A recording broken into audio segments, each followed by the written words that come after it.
Bienvenue à vous, fidèles téléspectateurs, dans ce nouveau numéro.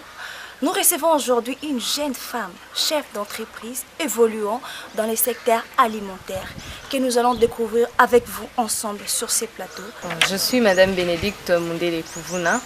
Je suis fondatrice d'une entreprise qui s'appelle Surprise Tropicale, que je veux expliquer après.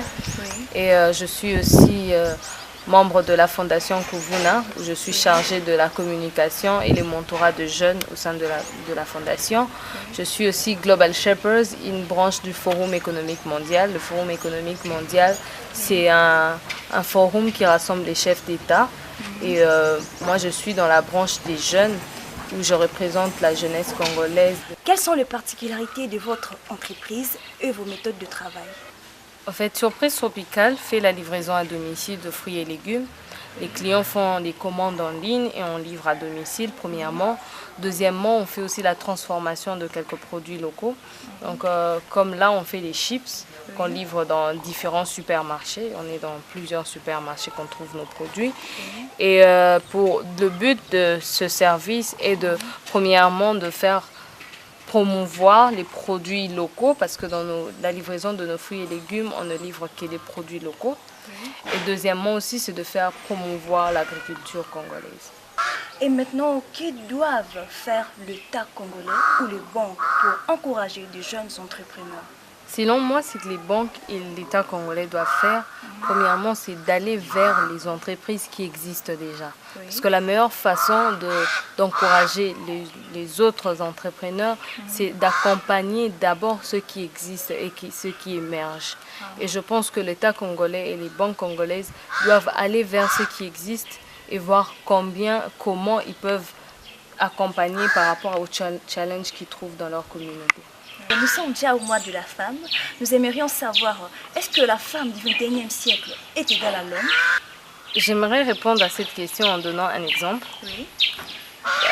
Pendant la période des élections des États-Unis, Oui. j'ai entendu, il y avait des gens qui disaient on doit voter Hillary Clinton parce qu'on doit donner la chance à la femme. Vu que la femme du 21e siècle, elle est égale à l'homme, donc on doit donner la chance à la femme. J'étais contre cette manière de penser parce que je me disais que la femme en plein 21e siècle n'a pas besoin de l'égalité. Elle n'a pas besoin d'une chance au fait. La femme en plein 21e siècle, elle est compétente à assurer toutes les responsabilités. Pour moi, la femme, ce n'est pas question de comparaison, qu'elle soit inférieure, supérieure ou égale à l'homme. Mais pour moi, en plein 21e siècle, la femme mérite ses compétences.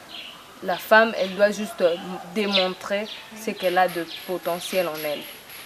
Et ça tombe à pic, comme vous travaillez dans le secteur de fruits et de légumes. Notre souci est de savoir paka paka en français. Bon, c'est que comme il y a cours, il y a lingala. Bon, paka paka en français, c'est carambole. Donc, le paka paka, c'est un fruit que les gens appellent paka paka, même en français, mais en français, ça s'appelle carambole. Et maintenant, mingenge. Bah, fruit, c'est bon, na lingala, ça sonne mieux qu'en français. Mais bon, mingenge en français, prune sauvage. Donc, c'est comme ça qu'on l'appelle. Mingenge en français, c'est prune sauvage. Mais je pense qu'en lingala, c'est mieux. Donc, tout le monde appelle mingenge au lieu d'appeler prune sauvage. J'aimerais dire aux jeunes entrepreneurs, aux jeunes, d'abord l'entrepreneuriat, c'est pas seulement parce que les gens pensent que quand on utilise le mot entrepreneur, ça veut dire que tu as une grande entreprise. En fait, pour moi, l'entrepreneuriat, c'est ce que je voyais. Même le garçon qui est en train de faire les vernis, c'est déjà l'entrepreneuriat. Ce qu'on doit faire, c'est de viser l'excellence. Donc, c'est toujours viser l'excellence dans ce qu'on fait. Peu importe le travail qu'on fait, que ce soit petit, que ce soit grand, ce qui est important, c'est toujours viser l'excellence. Merci et vive le mois de la femme sur CCTV.